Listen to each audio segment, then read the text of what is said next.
I am Shekhar Gupta, and there is very little I can say that hasn't already been said about my guest today. A Nobelian literature, one of the greatest writers in the world, but also one who stirs not just the plot, but also the pot, as perhaps no writer can. Sir Vidia Naipaul, it's a great privilege to have you on Walk the Talk. Thank you, thank you. And thank you for your time, and I'm so grateful you found the time in spite of this fairly painful back problem. Well, exactly, what can one do? What can one do? One gets old, and the body breaks down, flakes off in little pieces here and there. I think so. In the corporate world, sometimes they also call it recurrent stress injury. I think you spend too much time writing or typing on the computer. I wonder what happened. No, I think it was exercising too much. Yes. And that's not a fashionable statement to Yes. make. Because think about you, I know that you have no time for politeness. Yes. No, I'm a polite man. Very polite. Yes.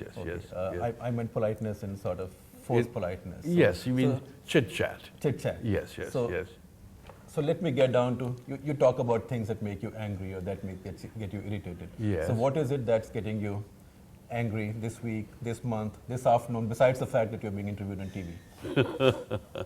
Probably nothing is getting me irritated except my own condition, you know. I just wish to be stronger. So that's not irritation.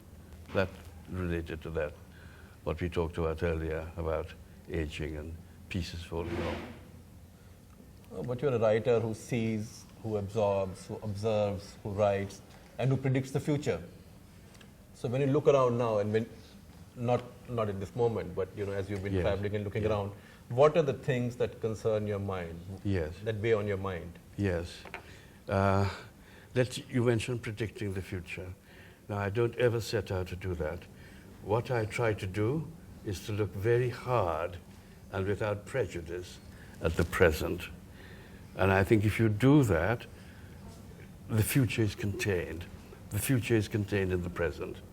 And if you consider the present without having a political view about it, you arrive at some rough idea of what's going to happen. The things that are oppressing me now, many of them are in the new book, especially the English part of it, where I'm talking about the socialist revolution in England and the benefits culture that has been created, which has done in some ways the opposite of what it should have done. The early socialist writers and thinkers, great men, William Morris, Shaw, all these people at the end of the 19th century and early 20th century, they had an idea that socialism would, as it were, give a great impetus to civilization, high civilization, and spread it out among the general population. It's worked the other way. You don't have to go to England to know that the level of English entertainment, the level of English, the current of thought, public thought, is at an extremely low level. And people want it like that. They want it to be for the people, they want it to be plebeian, they want it very low, and that's terrible. That weighs on me. It weighs on me because without a high civilization, I think countries eventually rot away. And in comparison, where is India headed? Well, India's beginning to be on the other road of worrying about what's happening to it. When I began to write the last book, the Mutineers book, right, 1988. Which, if my reading is right, was perhaps your most optimistic view of a book about India. No, I never talk like that, optimism and pessimism. I see things happening. There's flux. Things are moving. Things are movement. You can't fight it. It's like saying you're optimistic about the sea, or you're optimistic about the waves. You learn to handle it. You learn to handle it. You see what's happening. In 1988, people were despairing. people talked to me a lot before I began the book about the criminalization of politics. We still do. Exactly. And they talked about the simplicities and beauties of the old Gandhian days, when it was all so simple. You spun a little wheel and it was all right. But you see, there was a lot more happening than the criminalization of politics. There was a whole country on the move, generations rising steadily one above the other, and there was a movement forward, which people in India couldn't see, perhaps because they were in the middle of it. That was what I saw then. So 16 years hence, where have we Yes. reached? Have some of the mutinies subsided, or have the mutineers found their own space in the political system? No, the mutinies must never subside.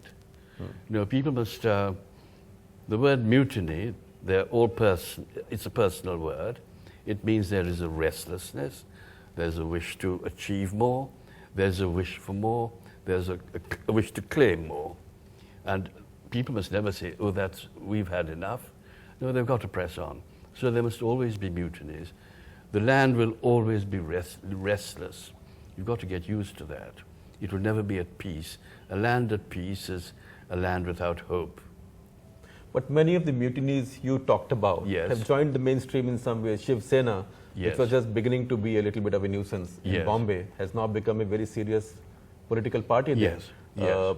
I Yes. remember a character you mentioned, I think, Namdeo Dhasal. Yes. who was Dalit Panther, Yes. radical activist. He's now Yes. in the mainstreams. You know, Yes. see the Punjabis, the Sikhs. Yes. So many have joined the mainstream. So I think a democracy also has a way Yes. of absorbing the mutinies. Yes, yes.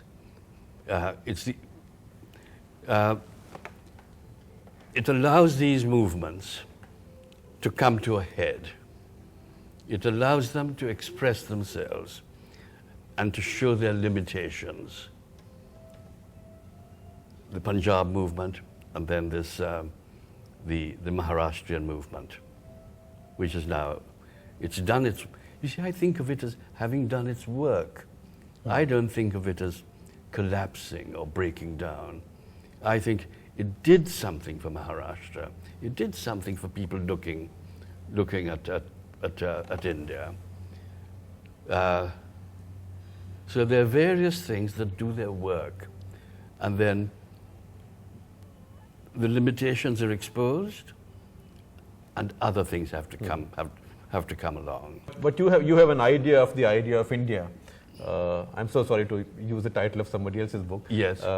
And when you see that, do you Yes. see that there is a certain power or strength or momentum in that idea of India that absorbs these sort of, if not mutinies, sort of impatiences, if I can coin a word?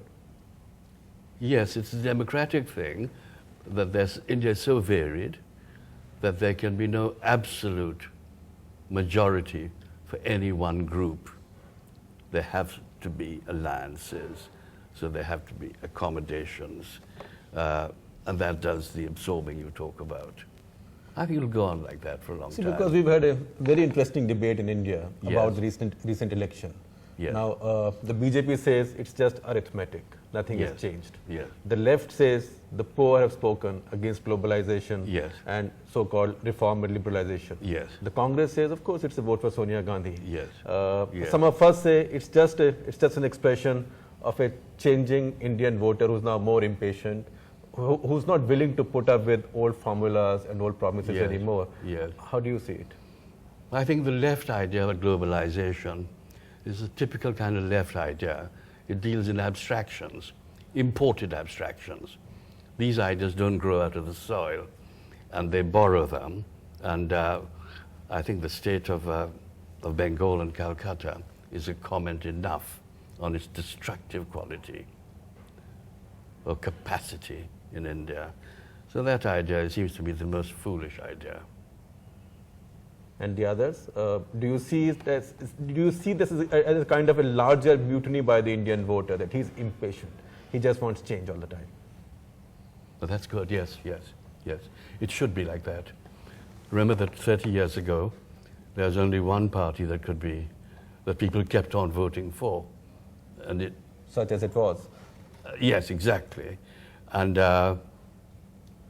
one never saw how it would break out of that and become more judgmental and judging people, judging parties. But that's happened. And I think it's good. It's good. It will keep on happening. Because The process isn't over. There'll be other elections. Right. There'll be other judgments, other revisions. But each time there's an election, the Yes. incumbent gets thrown out. So there is that deep-rooted impatience, which is not so bad that people Yes. say, I don't want this system, I don't want democracy. But which just says, I want change. But that's all right. Oh, that's all right. That's Is good. that a bit peculiar to India? It doesn't No, happen no, like no. that everywhere. No. That's the way it works. In most places where people have a free expression of their choice and free expression of their views.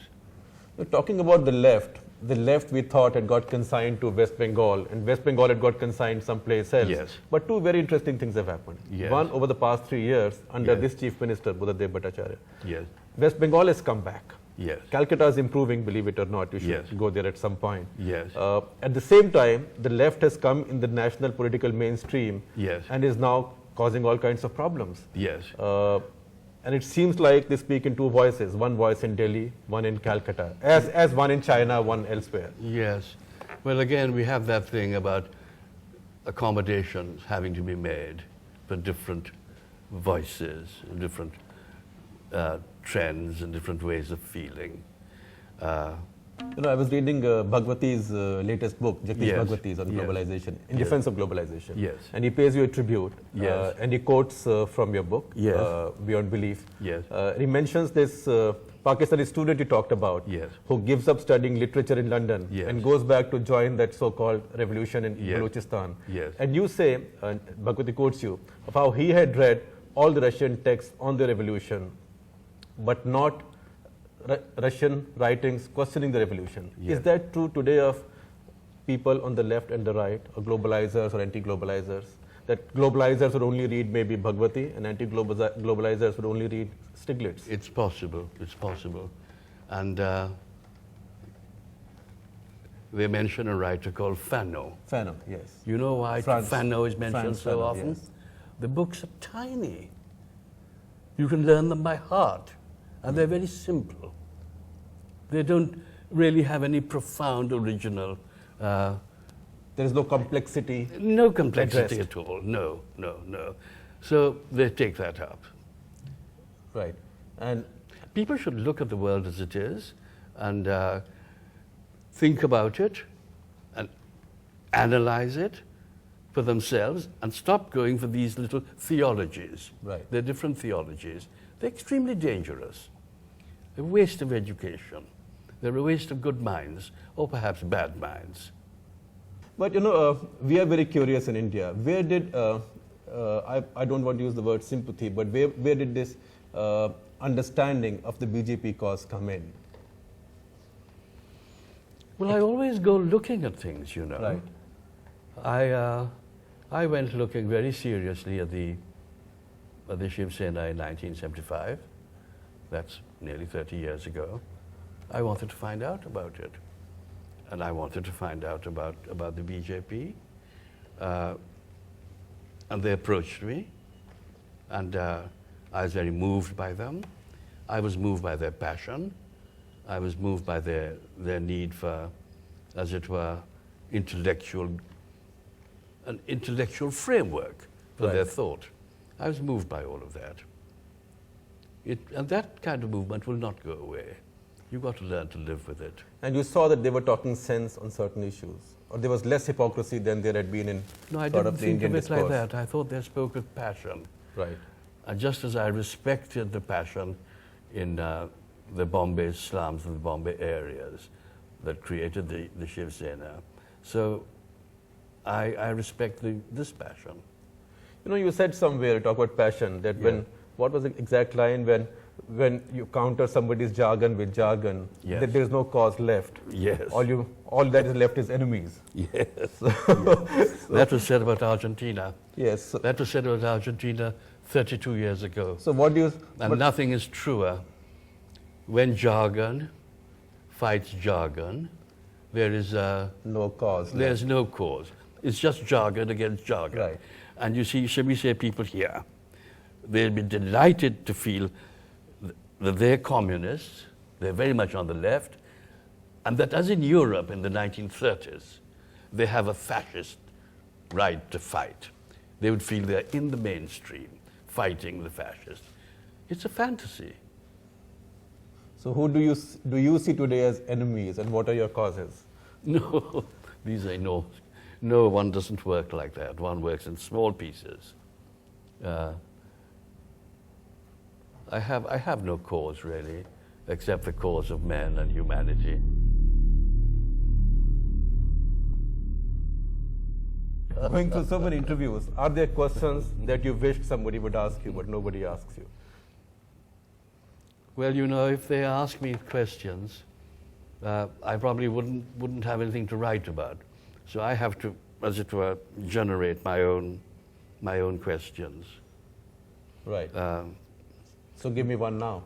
We can't do it. Can't do it. It comes more slowly. It comes more slowly, and it comes from thinking very slowly about what one is seeing. That thing about high culture, high technology and low culture. Right. The changing face But of the world. In Bengal, they would call it up Sanskriti. Anything they don't like is called up Sanskriti, low culture. Oh, really? Really? Really? Yes, yes, yes. But we have too much of that now. And the shape of the world is changing, apart from this Arabian dimension, which is worrying, but which can be dealt with quite easily, if there's will. How do you deal with it? If there I is think will? it might have to be dealt with militarily. Literally. Yes.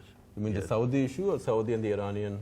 All that will have to be dealt with militarily. Militarily. Yes. So you have no problem with what has been done in Iraq so far? Well, you jump from one thing to the other. I don't. The ideas are different. Right. The issues are different.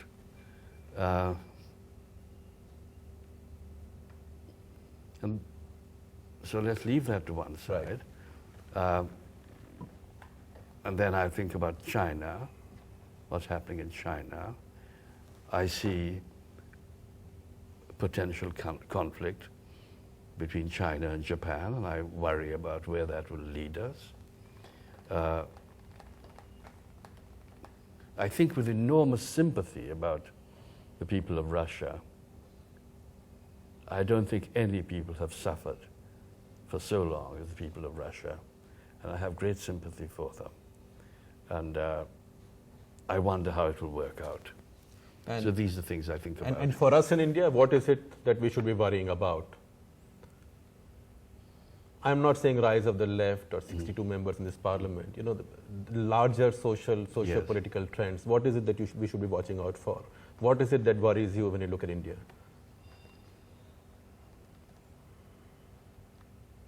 Well, nearly everything worries me, but I see there's movement on every front. Right. Because nothing is static.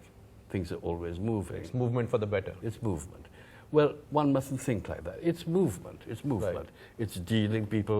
People realize they need a road, and they build a road where there had been no road for centuries. And if they don't get a road, they vote you out. They vote you out, yes. Things like that. So I think that India is dealing with its affairs. But what should you worry about most of all? You shouldn't worry. You shouldn't worry. You shouldn't worry. You should deal with the smaller things as they come up. And what are the big things that we should prepare ourselves to deal with? I think for the global view, you should have a proper global view. Right. You should consider the Arabian Peninsula very carefully. You should consider China carefully. You should consider the destabilizing that has gone on in the East Indies. Right. Malaya, Sumatra, Bali, Philippines, this great it's a great unstable arc now, and anything can happen there. So, well, And you can't hide in today's world. Hypocrisy or escapism doesn't pay in today's world. You can't hide. You are part of the global system now. who is part of the global system? Every country, a country like India. So you can't say, I will not worry about what's happening in the Arabian Peninsula or China. I'll think about it. 10 You have years to later. think about it, yes, exactly. And exactly. we certainly don't have to worry about this sudden rise of the left. Here in India? In India? No, that's a joke. It's of no importance. The red card brigade. Take as I call it. my word for it. It's of no importance.